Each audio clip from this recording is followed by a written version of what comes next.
Hello students, मैं हूं समन अब्बास और आप लोग देख रहे हैं माय यूट्यूब चैनल सोना मैथमेटिक्स। इससे पहले मैंने वर्ड प्रॉब्लम के टोटल 4 पार्ट बनाए थे। आज 5वां पार्ट है और मैं फिर यही कहना चाहूँगा कि अगर आप लोग ने द्विघात समीकरण नहीं देखा है, मूल ज्ञात करना, तो आप इस चैप्टर को नहीं समझ पाओगे। आज जो मैं टॉपिक पढ़ाने जा रहा हूँ वो है वर्ड प्रॉब्लम में समय, दूरी एवं चाल पर आधारित क्वेश्चन। इस क्वेश्चन में ज़्यादातर बच्चे फंसते हैं। ठीक है, मैं यहाँ पर आपको पहले एकदम बेसिकली थोड़ा सा कुछ बात बताना चाहूँगा। देखिए, सबसे पहले इसमें वर्ड क्या क्या है हमको उसके बारे में अच्छे से समझ लेना है। ठीक है, अनुकूल, प्रतिकूल वगैरह बहुत सारे ऐसे क्वेश्चन होंगे जो आपको प्रॉब्लम क्रिएट करते हैं। तो मेरी कोशिश यही है कि आज मैं क्वेश्चन को इस तरह से बताऊं कि आपको कोई भी दिक्कत नहीं आए। ठीक है, कोई परेशानी नहीं हो। तो देखिए, आज जो मैं बताने जा रहा हूं, सबसे पहले तो आपको फॉर्मूला बता देता हूं। ठीक है, स्पीड, जिसको हिंदी में बोलते हैं चाल। ठीक है, टाइम यानी समय, डिस्टेंस यानी दूरी, शॉर्ट में डी, इसका टी, इसका एस। स्पीड का फॉर्मूला होता है डिस्टेंस बटा टाइम, ये एक फॉर्मूला हो गया। अगर एस को टी से गुना कर दें तो किसका फॉर्मूला? ठीक है, और टी का फॉर्मूला हो जाएगा डी बाई एस। ठीक है, ये 3 फॉर्मूला हो गया। यानी कोई पूछे चाल बराबर दूरी बटा समय, कोई पूछे दूरी बराबर तो चाल गुना समय, कोई पूछे समय तो समय का फॉर्मूला दूरी बटा चाल। आपको यहाँ पर मैं सबसे पहले क्वेश्चन जो बताने जा रहा हूँ उस क्वेश्चन पे आधारित मैं आपको कुछ पॉइंट्स बताऊँगा जिनको आपको ध्यान से समझना है। ठीक है, तो देखिए, सबसे पहले मैं कुछ समझा देता हूँ अनुकूल और प्रतिकूल के बारे में, फिर मैं क्वेश्चन को बताना चालू करूँगा। जैसे कि सपोज डैट, मान लीजिए एक पानी है। अब यहाँ पर बोट है, पानी का बहाव भी इसी दिशा में है और नाव को भी इसी दिशा में जाना है, नाव को भी इसी दिशा में जाना है। तो उस सिचुएशन को, स्थिति को हम बोलते हैं अनुकूल। ठीक है, अनुप्रवाह भी इसको कहा जाता है, जिसको अंग्रेजी में बोलते हैं अप स्ट्रीम। लेकिन अब यही कंडीशन चेंज हो जाए, जैसे कि सपोज डैट पानी का बहाव इधर की ओर है और नाव को इधर जाना हो। पानी का बहाव जस्ट इधर है और नाव को उधर जाना हो, तो ऐसी स्थिति को हम बोलते हैं डाउन स्ट्रीम, जिसको बोलते हैं प्रतिकूल। ठीक है, और मैं अब क्वेश्चन आपको बताने जा रहा हूं, उस क्वेश्चन को आप लोग ध्यान से देखें। चलिए देखिए, सवाल है, एक रेलगाड़ी एक समान चाल से 360 किलोमीटर की दूरी तय करती है। एक रेलगाड़ी है जो एक समान चाल से 360 किलोमीटर की दूरी तय करती है। यदि इसकी चाल 5 किलोमीटर प्रति घंटा बढ़ा दी जाए, वृद्धि कर दी जाए, तो वह उसी दूरी को तय करने में 1 घंटा कम समय लेती है। ठीक है, 1 घंटा कम समय लेती है। तो देखिए, यहाँ पर क्वेश्चन में ध्यान दीजिएगा, डिस्टेंस है 360, हमको रेलगाड़ी की चाल मालूम नहीं है, रेलगाड़ी की चाल मालूम नहीं है, और हमको दे रहा है जहाँ पहले पहुँचती थी गाड़ी वहाँ से 1 घंटा कम समय ले रही है। इसका मतलब ये क्वेश्चन समय पर आधारित है। किस पे आधारित है? समय पर। ठीक है, तो अब हम थोड़ा सा मैथ को समझेंगे। तो सबसे पहले हम एक काम करते हैं, माना कि रेलगाड़ी की चाल x किलोमीटर पर आवर, इसलिए रेलगाड़ी द्वारा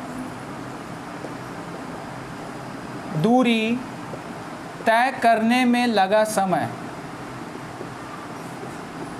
तो समय का फॉर्मूला होता है दूरी बटा चाल, तो क्वेश्चन में दूरी है 360 और समय भले चाल को मैंने क्या माना है x, ठीक है।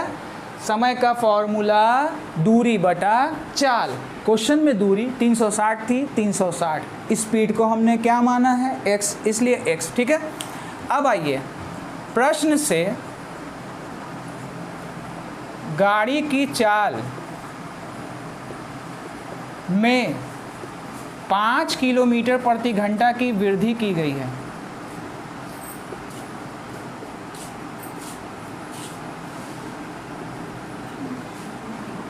इसलिए रेलगाड़ी द्वारा दूरी तय करने में लगा नया समय, समय वहाँ पर भी था, समय यहाँ पर भी है, तो 360 बटा x प्लस 5, ठीक है। अब देखिए इसके आगे का मैं बात बताने जाता हूँ, उससे पहले आपको एक चीज़ बताने जा रहा हूँ, आप लोग ध्यान से समझेंगे। कोई बंदा पूछे कि 360 बटा x बड़ा है या 360 बटा x प्लस 5 बड़ा है, हमको यहाँ पे बड़ा और छोटा चुनना है। जैसे कि मान लीजिए 4 है और 5 है, तो बड़ा कौन है 5। अगर कोई दे दे कि 9 बड़ा है या 8, तो आप देखते के साथ बोलते हो 9 बड़ा है। तो यहाँ पर हम लोग जो देखने जा रहे हैं इसमें बड़ा कौन है, ठीक है। यहाँ पर तो हम सिंपली पकड़ ले रहे थे कि 9 बड़ा है 8 बड़ा है, यहाँ पर थोड़ा कन्फ्यूज़न पैदा होता है बच्चों को। तो देखिए मैं आपको एक चीज़ बताने जाता हूँ। एक काम करते हैं, इसको हम सपोज डैट 4 मान लेते हैं, ठीक है। आपको हम समझाने के लिए बता रहे हैं, ठीक है। बड़ा ये है, क्यों बड़ा है वो आप लोग देखेंगे। मान लीजिए 360 है, हम इसको 4 मान रहे हैं, ठीक है। 360 बटा 4 प्लस 5, हम x की जगह 4 को शो किया है, आप कुछ भी शो कर सकते हो। तो 4 से कैंसिल होगा 90 बार में, 5 और 4 जोड़ेंगे तो कितना होगा 9, 9 से कैंसिल हुआ 40 बार में। तो आप देख रहे हो बड़ा कौन है, ये वाला ना। सॉल्व करने पर पता चला। तो देखिए कभी भी अगर किसी हर के नीचे अगर 5 जुड़ जाए तो ये नहीं सोचना कि ये बड़ा हो गया। अगर किसी भिन्न के हर में कोई नंबर जोड़ दिया जाए तो याद रखना कि वो छोटा होता है। असल में ये छोटा है और ये बड़ा है। आइए अब हम क्वेश्चन को पढ़ते हैं थोड़ा धीरे धीरे ताकि आपको समझ में आए। एक रेलगाड़ी एक समान चाल से समान स्पीड से, अगर मान लो 40 की स्पीड पकड़ी तो 40 की स्पीड से ही हर जगह पहुंच रही है। एक रेलगाड़ी एक समान चाल से 360 किलोमीटर की दूरी तय करती है व उसी यात्रा को तय करने में 1 घंटा कम समय लेती है। कब? जब उसकी स्पीड 5 बढ़ा दी गई। सपोज डैट जहां हम पहुंचते थे 9 बजे, अब हम वहां पहुंचने लगे 8 बजे। इसका मतलब पुराने वाले समय में से नए वाले समय को घटा देना है। पुराने वाले समय में से नए वाले समय को घटा देना। क्वेश्चन ही बोल रहा है कितना घंटा कम, 1 घंटा कम। तो आइए इन दोनों समय पे ध्यान देना है। तो बड़ा ये है और छोटा कौन है 360 बटा x प्लस 5। हमको इन दोनों समय में कंपेयर करना है कितना घंटा कम, क्वेश्चन में था 1। आइए अब हम एलसीएम निकालेंगे। x प्लस 5 को इससे गुना करेंगे तो 360 को x से किया 360x, 360 को 5 से किया 1800, 360 को x से किया माइनस 360x, x को x से किया s स्क्वायर, x को 5 से किया 5x बराबर 1। प्लस माइनस कैंसिल हो गया, 1800 इधर बचा s स्क्वायर प्लस 5x। अब इस 1800 को हम उधर ले जा रहे हैं, ठीक है। यहाँ पे जगह नहीं है तो यहाँ बता देते हैं। इधर बच गया 0, s square plus 5x minus 1800। अब हम इसको सरिया के लिख देते हैं, s square plus 5x minus 1800 बराबर 0, ठीक है। द्विघात समीकरण के स्टैंडर्ड फॉर्म में सजा दिया, मानक रूप में सजा दिया। अब हमको ये करना है कि हमको यहाँ पर हम 2 तरीके से बना सकते हैं। एक तो द्विघात पे a का वैल्यू 1, b का वैल्यू 5, c का वैल्यू माइनस 1800, d निकालेंगे फिर x निकालेंगे। तो आप लोग द्विघात समीकरण में मैंने मूल ज्ञात करना सीखा, उस वीडियो को आप ज़रूर देख लेंगे तो आपको स्पेशली वहाँ पे समझ में आएगा। मैं बना रहा हूँ गुणनखंड पे, क्योंकि बहुत लंबी वीडियो हो जाएगी। देखिए, गुना करने पर 1800, जोड़ने घटाने पे 5, तो 45 को अगर हम 40 से गुना करें तो 45 को 40 से गुना करेंगे तो 1800, 45 में से अगर 40 जाएगा तो कितना बचेगा? 5, गुना करेंगे तो 1800। हमको यही ध्यान देना है। और इस तरह के फैक्टर का जहाँ लंबा लंबा क्वेश्चन फैक्टर बनने आ रहा है, मैं उसकी अलग से वीडियो बना दूंगा, ठीक है। यहाँ पे देखिए, अब हम लेते हैं x का 2 कॉलम, बराबर में 0 रख लीजिए। आइए, बड़ा कौन है? 45, तो पहले 45 को लिखा, इधर 40 को लिखा। अब ये ध्यान देना है कि बीच वाले में कौन सा साइन है? प्लस, तो बड़े डिजिट में प्लस, प्लस माइनस माइनस। अब पार्टीशन कर दिया, x माइनस 40 को कंपेयर करेंगे 0 से, x प्लस 45 को कंपेयर करेंगे 0 से। प्लस 45 इधर आ जाएगा, माइनस 45, माइनस 40 इधर आ जाएगा, प्लस 40। इसका मतलब रेलगाड़ी की जो चाल आई वो 40 किलोमीटर प्रति घंटा आई। कितना आई? 40 किलोमीटर प्रति घंटा। लास्ट में आप लोग लिख लेंगे रेलगाड़ी की चाल 40 किलोमीटर प्रति घंटा, ठीक है। मैं अब बताने जा रहा हूँ दूसरा क्वेश्चन, उस क्वेश्चन को देखेंगे। इसी तरह का क्वेश्चन है। इससे पहले मैंने वर्ड प्रॉब्लम में क्वेश्चन बहुत सारे बताए, लेकिन मैंने समय दूरी पर आधारित क्वेश्चन को बचा कर रखा था और एक तरफा बताना शुरू किया, ताकि आपको अगर पहला क्वेश्चन नहीं समझ में आए, आपके पास दूसरा मौका भी है और उसके ठीक बाद एक मौका और आपको मिलेगा समझने के लिए, ठीक है। अब हम चलते हैं अपने नेक्स्ट क्वेश्चन की तरफ।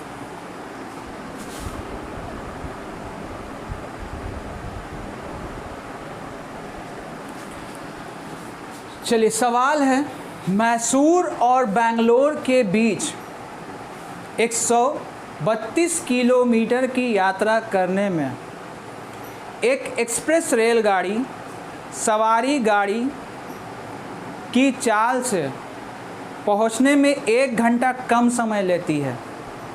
सवारी गाड़ी जो है, ठीक है, और यहाँ पर एक एक्सप्रेस रेलगाड़ी है, 2 रेलगाड़ी का जिक्र हो रहा है।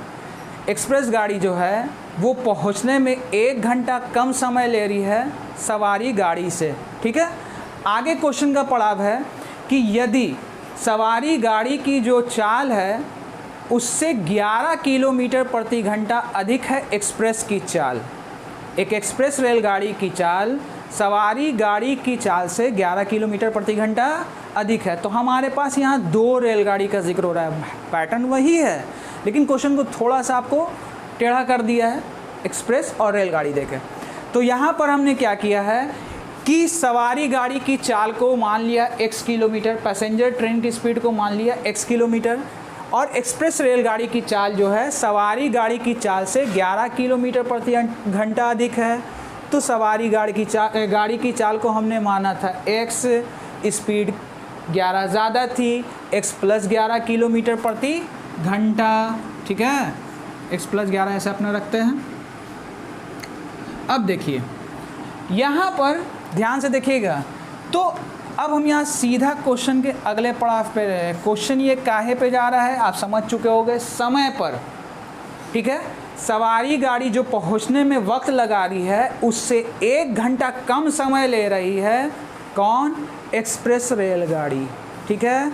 तो यहाँ पर हम सीधा सा डिस्टेंस कितना है क्वेश्चन का? 132, तो 132 बटा x, ठीक है, और 132 बटा x प्लस 11। इससे पहले वाले जैसे पड़ाव में किया था आप लिख सकते हो, सवारी रेलगाड़ी द्वारा दूरी तय करने में लगा समय, तो समय का फॉर्मूला दूरी बटा चाल, क्वेश्चन की दूरी 132, चाल बटा x, ठीक है। फिर आप लिखिएगा एक्सप्रेस रेलगाड़ी द्वारा पहुंचने में लगा समय, तो 132 बटा x प्लस 11, क्योंकि रेल एक्सप्रेस गाड़ी का चाल क्या है? x plus 11। अब आप समझ चुके होंगे, बड़े में से छोटे को घटा देना है, तो बड़ा कौन है? 132 बटा x, इधर कौन है? घटाएंगे, कितना घंटा कम ले रहा है समय? 1 घंटा, बराबर में 1 रखा। सेम रूल, इसको इससे गुना करेंगे, 132 को किस से? x से, 132 को किस से? 11 से। तो 132 को किस से? 11 से। मैंने एक ट्रिक बताई थी नंबर को 11 से गुना करने के लिए। आप लोग देख लीजिए मैं क्या करने जा रहा हूँ। 2 के 2 लिखा, 2 के 2, 3 अदू 5, 1 और 3 4, आगे का 1। ठीक है, 132 को 1 से गुना किया, 132x। 132 को 1 से किया, 132x। 132 को 11 से गुना किया, 1452। इसको इससे किया, 132x। x को x से गुना करेंगे, s स्क्वायर। x को 11 से गुना करेंगे, 11x बराबर 1। पॉजिटिव निगेटिव ख़त्म, 1452 s square plus 11x। Plus में था, इधर आ जाएगा। ठीक है, क्या बचेगा? 0। s square plus 11x minus 1452। अब हम सर यहाँ के लिख देते हैं, s square plus 11x minus 1452 बराबर 0। अगर 44 को 33 से गुना करें तो 44 को 33 से गुना कीजिए। अब 44 में से अगर हम 33 को घटाएं तो सिंपली आप समझ चुके होंगे 11 बचेगा। तो यहाँ पर हम शॉर्ट में x का 2 कॉलम लिया, x का 2 कॉलम लिया। ठीक है, आइए 44 एक तरफ 33, बीच वाले में है प्लस, तो बड़े डिजिट में प्लस का साइन, प्लस माइनस माइनस का साइन। ठीक है, x माइनस 33 बराबर 0, x प्लस 44 बराबर 0। तो प्लस 44 इधर आ जाएगा, माइनस 44, माइनस 33 इधर आ जाएगा, प्लस 33। अब लास्ट में लिख देंगे सवारी गाड़ी की चाल 33 किलोमीटर प्रति घंटा। ठीक है, सवारी गाड़ी की चाल 33 किलोमीटर प्रति घंटा।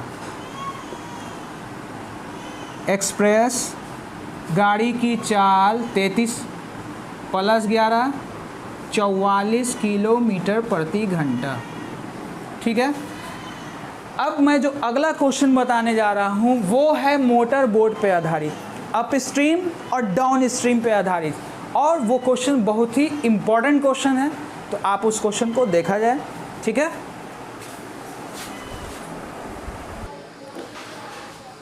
चलिए देखिए ये लास्ट क्वेश्चन है। ठीक है, इसको जो बताने जा रहा हूँ, सबसे पहले मैं आपको एक चीज़ बताना चाहूँगा कि अनुकूल प्रतिकूल के बारे में मैंने समझाया। ठीक है, देखिए ध्यान से क्वेश्चन को मैं समझाने की कोशिश कर रहा हूँ, आपको छोटे से छोटे पॉइंट को बताना चाहूँगा कि आपको प्रॉब्लम नहीं हो। तो देखिए सवाल में कह रहा है एक मोटर बोट जिसकी स्थिर जल में चाल 18 किलोमीटर प्रति घंटा है। मोटर बोट की जो चाल है वो 18 किलोमीटर प्रति घंटा है। ठीक, धारा के प्रतिकूल जाने में और वही दूरी धारा के अनुकूल जाने की अपेक्षा 1 घंटा अधिक समय लेता है। ठीक है, यहाँ पर क्वेश्चन में है दूरी टोटल 24 किलोमीटर। कितना है? 24 किलोमीटर क्वेश्चन में। हाँ, 24 किलोमीटर धारा के प्रतिकूल जाने में और वही दूरी धारा के अनुकूल जाने की अपेक्षा 1 घंटा अधिक समय लेता है। हमको धारा की चाल ज्ञात करनी, हमको धारा की चाल ज्ञात करनी यानी पानी के बहाव का। तो सबसे पहले हम एक काम किया, जो पता है उसको तो लिख दीजिए। मोटर बोट की चाल हमको पता है 18 किलोमीटर प्रति घंटा। ठीक है, प्रश्न से ये दिया हुआ है और हमको यहाँ जो निकालना है पानी के बहाव का पता करना है कि पानी का जो बहाव है आखिर वो कितना है। ठीक है, तो हम एक काम करते हैं, माना कि धारा की चाल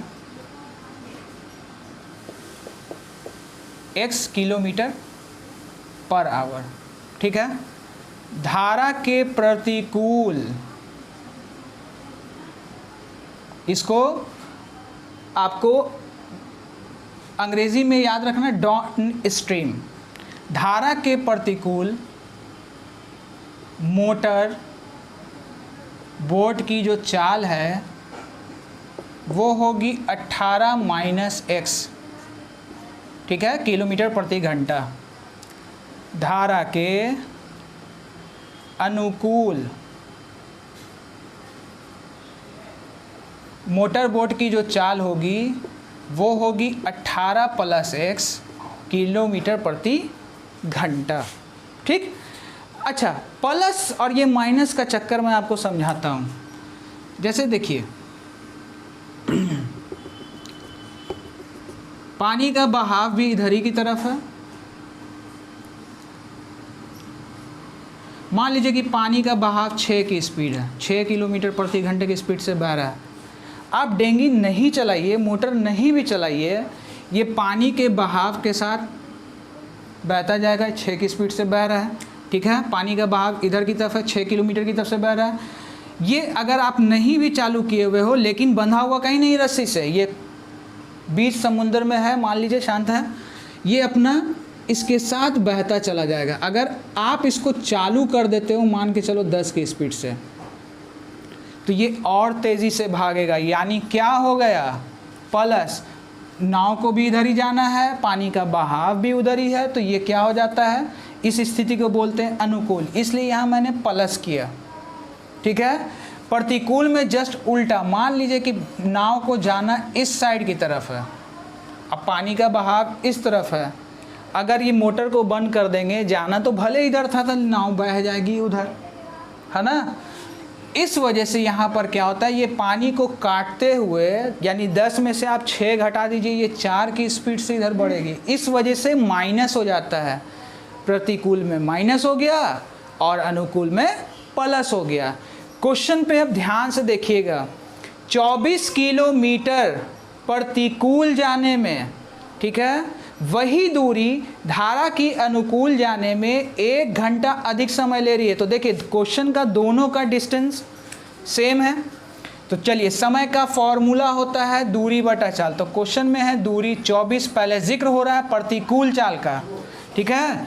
यहाँ पर देखिए ध्यान से, धारा के प्रतिकूल मोटर बोट को तय करने में लगा समय, तो समय का फॉर्मूला दूरी, क्वेश्चन में दूरी है 24, प्रतिकूल में क्या होता है 18 माइनस एक्स, वही दूरी, तो दूरी वही 24 रहेगी। धारा के अनुकूल चल रहा है इसलिए 18 प्लस एक्स, दूरी बटा चाल, ठीक है। तो चाल कितनी है अनुकूल की, 18 प्लस एक्स, कितना घंटा समय अधिक, प्लस 1 घंटा समय ज़्यादा ले रही है, ठीक है। अब ध्यान से देखिए क्या करने जा रहे हैं, प्लस में था इधर आ जाएगा माइनस में, ठीक है, क्या हो गया माइनस। अब हम क्रॉस गुना करेंगे, इसको 24 को 18 से, 24 को x से, 24x, माइनस 24 को 18 से गुना किया, माइनस 24 गुना 18, माइनस माइनस प्लस 24x। और आप नीचे पे ध्यान दें तो ये फॉर्मूले पे आ रहा है, a minus b a plus b, ठीक है। 1 मिनट, यहाँ प्लस था, प्लस छोड़ दिया था मैंने, मिस्टेक था। a minus b a plus b के फॉर्म में नज़र आ रहा है, तो a माइनस बी और a प्लस बी का फॉर्मूला होता है a square minus b square, ठीक है। तो मैं उसी पैटर्न के फॉर्मूले पे a स्क्वायर हो गया और ये b स्क्वायर हो गया। और देखिए 24 गुना 18 गुना करने मत बैठ जाइएगा, इसके आगे प्लस का साइन है और इसके आगे माइनस का साइन है, ये पूरा पूरा कट हो गया। आप लोग इस तरह से पूरा काट दीजिएगा। अब आइए 24 यहाँ पे प्लस होगा, ठीक है, यहाँ मैंने मिस्टेक किया था, प्लस की जगह माइनस लिख दिया था, ये फिलहाल प्लस है क्योंकि 24 को 18 से, फिर 24 को x से। अब आइए 24x जोड़ेंगे तो कितना होगा 48x, 18 का स्क्वायर 324 माइनस एस स्क्वायर बराबर में 1, इधर भी 1 छूट रहा था, 1 यहाँ लिख दिया है। अब आइए ध्यान से देखिए करेंगे क्या, क्रॉस गुना, ठीक है, ये लाइन यहाँ है,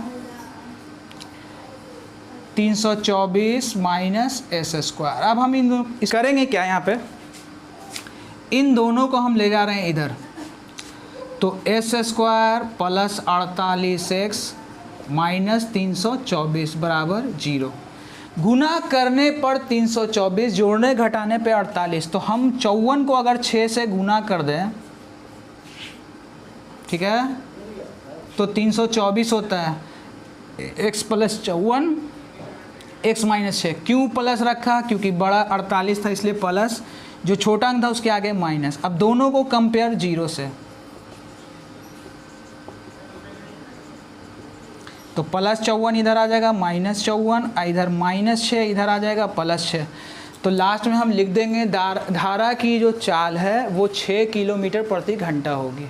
ठीक है, अगर आपको आज की वीडियो पसंद आई हो तो लाइक शेयर सब्सक्राइब करना ना भूलें, और साथ ही साथ बेल आइकन के बटन को दबाना ना भूलें, ताकि मेरी जितनी भी वीडियो है आपको उसकी नोटिफिकेशन मिलती रहे। और अपना जितना हो सके लाइक के रूप में आप लोग अपना प्यार देते रहें। आज के लिए इतना ही, धन्यवाद।